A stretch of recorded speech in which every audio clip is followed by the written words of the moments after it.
వారాహి నవరాత్రుల సందర్భంగా 150 మంది ఋత్వికులతో సహస్ర చండీ మహాయాగం సంప్రదించండి. నమస్తే, వెల్కమ్ టు సుమన్ టీవీ. నేను పద్మిని. ప్రస్తుతంతో పాటు ప్రముఖ ఆధ్యాత్మికవేత్త, జ్యోతిష పండితులు, అమ్మవారి సేవకులు, దత్త గణపతి ఉపాసకులు మురళీధర శర్మ గారు మనతో పాటు ఉన్నారు. మాట్లాడదాం. నమస్కారం అండి. మహాదేవ శ్రీమాత్రే నమః.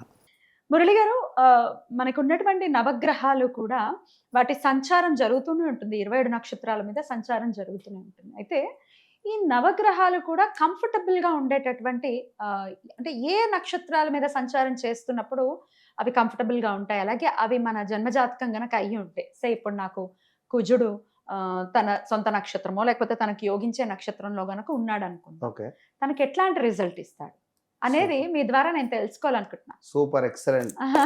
తప్పకుండా. ఎస్, ఆల్ 9 ప్లానెట్స్ గురించి చెప్పండి. ఒకవేళ మీకు Excellent. జాతకం గనక తెలిసి ఉంటే మీ మీ నవగ్రహాలు కూడా ఏ నక్షత్రాలు ఉన్నాయో చూడండి, కామెంట్ చేయండి, హా. తప్పకుండా. కమెంట్ చేయండి. సార్ అనాలిసిస్ ని కూడా వినండి. ఒకవేళ తెలియదు అనుకుంటే ఖచ్చితంగా మీరు వీడియో చూసిన తర్వాత తెలుసుకోవాలి నా జాతకం ప్రకారం అనుకుంటే కాంటాక్ట్ చేయొచ్చు. రైట్, చెప్తారండి? తప్పకుండా.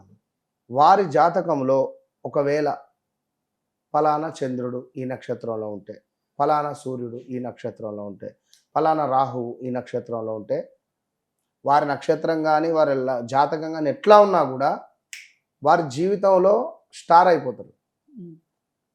సూర్యుడు ఈ నక్షత్రంలో ఉన్నా, ఒకవేళ నేను చెప్పబోయేది మన సబ్జెక్ట్, శుక్రుడు ఫలానా నక్షత్రంలో ఫలానా ప్లేస్లో ఉంటే వారు ఎట్లా అంటే జీవితంలో ఒక రాజయోగులుగా సెట్ అయిపోయేటువంటి జాతకం అది. అది ఎవరి వ్యక్తిగత జాతక రీత్యా. అయితే సూర్యుడు ఉత్తరా పాల్గొని నక్షత్రంలో ఉన్న ఎడల ఓకే, వారి జీవితంలో రాజకీయంగా ఎవరి జన్మజాతకంలో రాజకీయంలో వారు వద్దన్న ఆ సెక్టార్కు వెళ్ళడం కానీ ఆ సెక్టార్లో మంచి యోగం ఏర్పడడం కానీ జరుగుతుంది, ఒకవేళ వారి వ్యక్తిగత జాతక రీత్యా. ఓకే, సో మనకు 27 నక్షత్రాలు ఉన్నవి.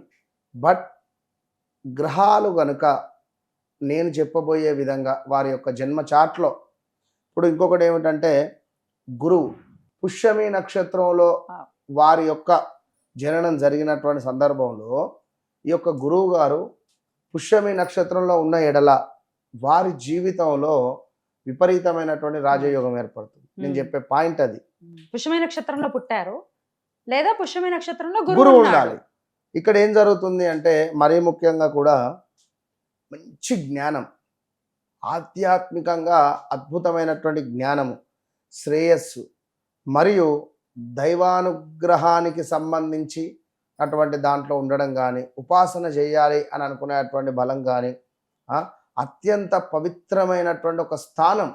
ఇప్పుడు ఉదాహరణకు టీటీడీ తిరుపతిలో ఒక అర్చకులుగా స్వామివారి సేవ చేయాలి అంటే వారికి ఎంతో అదృష్టం ఉండాలి. ఐ మీన్ అంతటి అదృష్టంలో ఈ యొక్క గురువు గారు పుష్యమి నక్షత్రంలో ఒకవేళ వారి యొక్క జాతకంలో ఉంటే అంశ తరతరాలుగా వస్తూ ఉంటే, అరే వీడిని పిల్లవాడిని ఇట్లా వేదంలో వేసి ఇట్లా చేద్దాంరా అనే విధంగా వారికి ఆ యోగం కానీ ఆ తేజస్సు కానీ అట్లా వచ్చేస్తుంది. ఇప్పుడు రాబోతోంది గోచారంలో గురువు పుష్యమి మీదకి రాబోతున్నారు అట్లా. సో ఈ టైంలో ఎవరు ఏదైనా జననం మాత్రం మహా అద్భుతం ఈ రాబోయే రోజులలో. కరెక్ట్. సో ఇంకోటి ఏమిటి అంటే బుధుడు. సో ముందు నుంచి చూసుకుందాం. సూర్యుడు మనకు ఉత్తర పాల్గొనిలో ఉన్న ఎడల జననం జరిగినటువంటి వారికి సహజ నాయకత్వ లక్షణాలు ఎక్కువగా ఉంటాయి. అదేవిధంగా ఒక అధికారం కానీ, పేరు ప్రఖ్యాతలు కానీ, కీర్తి కానీ, సమాజంలో ఒక గొప్ప గుర్తింపు కానీ. ఇప్పుడు సీనియర్ ఎన్టీ రామారావు గారు ఉన్నారు, అలా నాగేశ్వరరావు గారు ఉన్నారు, అలా ఒక గుర్తింపు అనేటువంటిది. వీరినే ఎందుకు అంటే ఉదాహరణ తీసుకున్నాను నేను అట్లా. సో అదేవిధంగా చంద్రుడు రోహిణిలో, ఎవరికైతే చంద్రుడు రోహిణిలో ఉంటారో ఇంకేముంది, రోహిణి నక్షత్ర జాతకులు అందరూ వారందరూ అత్యంత అద్భుతంగా, అందంగా, మంచిగా, సుందరంగా కూడా ఉండేటువంటి దాంతో పాటుగా ఆకర్షణీయమైనటువంటి వ్యక్తిత్వము, ఎదుటి వ్యక్తిని ఆకర్షించేటువంటి వ్యక్తిత్వం కలిగినటువంటిది. అదేవిధంగా ప్రజాదరణ కావచ్చును, ఇంకా సృజనాత్మకత విషయాలలో కావచ్చును, ఇంకా కొంత వారికి లగ్జరీ లైఫ్ అనేటువంటిది అద్భుతంగా ఉంటుందని చెప్పుకోవచ్చు. ఇక మూడవది కుజుడు ధనిష్టలో ఉంటే, కుజుడు కనుక ధనిష్ట నక్షత్రంలో ఉన్న ఎడల వీరికి అసాధారణమైనటువంటి ధైర్యము కావచ్చును, అదేవిధంగా సంపదను సృష్టించే సామర్థ్యము, భూ సంబంధిత ఒక రియల్ ఎస్టేట్ రంగంలో ఒక కింగ్ మేకర్గా ఉండేటువంటి పరిస్థితి ఉంటుంది. ఇక అదేవిధంగా ఏదైనా పోటీలు కానీ ఆటలు కానీ అందులో ఎక్కువగా విజయం సాధించే పరిస్థితి ఉంటుంది. ఇప్పుడు అందరూ క్రికెటర్స్ గారే, కొందరే అవుతారు. అవును. సో ఫుట్బాల్ ఆడేవారు కొందరే ఉంటారు, టెన్నిస్ ఆడేవారు కొందరే ఉంటారు. ఇట్లా ఇప్పుడు గుర్రపు స్వారీ అందరికీ రాదు. సో ఒక కుజుడు వారి జాతకంలో అద్భుతంగా ఉండాలి. ఇక మరొకటి ఏమిటంటే ఆశ్లేష. బుధుడు. బుధుడు ఆశ్లేష నక్షత్రంలో ఎవరికైతే ఉండడము ఈ జననం జరుగుతుందో వీరికి పదునైనటువంటి తెలివితేటలు, ఎంత పదును అంటే ఇప్పుడు ఒక చాకు ఏ విధంగా పదునుగా ఉంటుందో అంతటి తెలివితేటలు ఉంటాయి, మాట విధానం ఉంటుంది, దైవానుగ్రహం ఉంటుంది. వారు ఏదైనా చెప్తే ఖచ్చితంగా జరిగేటువంటి పరిస్థితి ఉంటుంది. నోటి నుండి ఏదైనా వచ్చిందంటే వాక్ శుద్ధి ఎక్సలెంట్గా ఉంటుంది. మనకు ఇందాక ఏం చెప్పుకున్నాం, పదునైన తెలివితేటలు, వ్యూహం, ఏమైనా వ్యూహాలు పన్నడం కావచ్చు. అందులో వీరు చాకచక్యం అన్నట్టుగా కొన్ని మాటలు, ఇప్పుడు త్రివిక్రమ్ శ్రీనివాసరావు ఉన్నారు, వారి మాటలు కానీ ఎంత అద్భుతంగా ఉంటాయంటే అంత అద్భుతంగా ఉంటాయి. సో ఆ విధంగా ఇంకా ఎదుటి వ్యక్తిని ఏదో ఒక రకంగా వారు ఒప్పుకోవడమే వీరు మాట్లాడితే. ఇలాంటి వారు మార్కెటింగ్ ఫీల్డ్లో ఉంటే ఆ సంస్థకు కానీ వారికి కానీ ఎక్సలెంట్. ఇక మరొకటి ఇందాక పుష్యమి గురువు గురుడు అని already చెప్పారు. చెప్పుకున్నాం. ఉమ్. ఇక శుక్రుడు చాలా అద్భుతమైనటువంటి గ్రహం ఇది. శుక్రుడు చాలా సూపర్. ఈ శుక్రుడు కనుక ఒకవేళ పూర్వ పాల్గొనే నక్షత్రంలో ఉన్న ఎడల సొంత నక్షత్రం. అన్ని ఇక సొంత నక్షత్రాలు ఇప్పుడు అదే నేను చెప్తున్నాను. వారికి అధికంగా ఇగో 1, 2, 3, 4 మ్యాక్సిమం ఒక పుట్టుమచ్చలు ఒక 4, 5 కనబడతాయి వారికి. ఓ.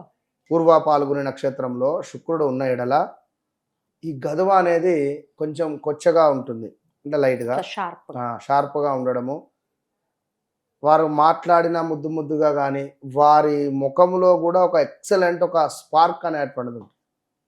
సో వీరేమిటి విలాసము, ఆకర్షణ, కళాత్మక నైపుణ్యము, సంబంధాలలో కొంత అంటే బంధుత్వం కావచ్చును, లైక్ భార్యాభర్తలకు సంబంధించింది కావచ్చును, కొంత లగ్జరీ ఈ సంబంధాలలో కూడా మంచి అద్భుతంగా ఉండేటువంటి పరిస్థితి ఉంటుంది. లగ్జరీ లైఫ్, లగ్జరీ కార్లు, లగ్జరీ విల్లాసు ఈ విధంగా వారి జీవితంలో ఉంటవి. ఇక శనైశ్వరుడు అనురాధ నక్షత్రంలో ఉంటే శనైశ్వరుడు కర్మశిక్షణ కావచ్చును, విధేయత కావచ్చును, నెట్వర్కింగ్ రంగం కావచ్చును, శక్తి, పట్టుదల, మంచి విజయాన్ని చేకూర్చేటువంటి పరిస్థితి ఉంటుంది శనైశ్వరుడు. ఇక రాహువు స్వాతిలో ఉంటే మాత్రం స్వాతి నక్షత్రంలో విదేశీ సంబంధాలు రావడం కానీ, వ్యాపార వృద్ధి, అదేవిధంగా స్వాతంత్రంగా వీరు ఎదగాలి అని కానీ, స్వాతంత్రంగా వీరు ఎదుగుతారు. ప్రజలపై అపారమైనటువంటి ప్రభావం ఉంటుంది. ఎవరైనా రాజకీయ నాయకులకు రాహువు కనుక స్వాతి నక్షత్రంలో ఉంటే మంచి అద్భుతమైనటువంటి మాస్ ఫాలోయింగ్ కానీ, ఎదుటి వ్యక్తి అంటే ఒక మంచి ఫాలోయింగ్ ఉంటుంది, లైక్ పవన్ కళ్యాణ్. ఇక కేతువు అశ్విని నక్షత్రంలో ఉన్న ఎడల ఆధ్యాత్మిక బహుమతులు, అంటే ఇప్పుడు ఒక పని చేశాం మనం ఒకరికి, అది సక్సెస్ అయింది, వారు మనకు తిరిగి గిఫ్ట్ ఇవ్వడం, ఆధ్యాత్మికంగా ఒక గురువు గారు ఈ పని అయింది, ఇగో ఈ బహుమానం స్వీకరించండి, ఇలాంటివి పొందేటువంటి పరిస్థితి ఉంటుంది ఈ యొక్క మనకు అశ్విని నక్షత్రంలో కేతు ఉంటే. సో అదేవిధంగా వేగవంతమైనటువంటి నిర్ణయాలు కానీ, కొంత అంటే నిర్ణయాలు అంటే ఈ సాధన విషయంలో మంచి అద్భుతమైనటువంటి సాధన ఉంటుంది. సో కొంచెం ఎగుమతి దిగుమతులు ఏవైతే ఉంటాయో దానికి సంబంధించినటువంటి దానిలో మంచి ఇంప్రూవ్మెంట్ అనేటువంటిది ఉంటుంది. సో ఓవరాల్గా ఈ యొక్క 9 గ్రహాలకు సంబంధించి వారి వారి జాతక రీత్యా మనం చెప్పినటువంటి సొంత నక్షత్రాలలో ఒకవేళ ఉంటే, ఇప్పుడు మీరు అన్నట్టుగా ఇప్పుడు మనకు పుష్యమి రాబోతున్నది, అంటే గురువు పుష్యమి మీదకి రాబోతున్నారు. అవును. ఎస్, ఆగస్ట్ 4కి వస్తున్నాడు. Beautiful. సో ఆ తరుణములో ఎవరైనా సంతానము కలిగితే నిజంగా అదృష్టవంతులు రాబోయే రోజులలో. కనుక వారి వారి జన్మ జాతక రీత్యా ఒకవేళ ఈ నక్షత్రాలు ఉన్నప్పటికీ మిగిలినటువంటి గ్రహాలను కూడా మనం బేస్ చేసుకోవాలి. ఇప్పుడు ఇది ఉంది అని ఒకటి చెప్పి రెండు మ్యాచ్ అయ్యాయి బట్ మ్మ్. మిగిలినవి కూడా మిగిలినవి చూసుకోవాలంటున్నారు. కూడా చూసుకోండి. రైట్. సో ఇవి ఏ స్థానంలో ఉన్నా కూడా మీ జీవితంలో ఎప్పటికైనా మీరు ఒక ఉన్నతమైనటువంటి స్థాయిలో నిలబడతారు. రైట్ అండి, అద్భుతంగా వివరించారండి, కృతజ్ఞతలు. నమస్తే. మహాదేవ్.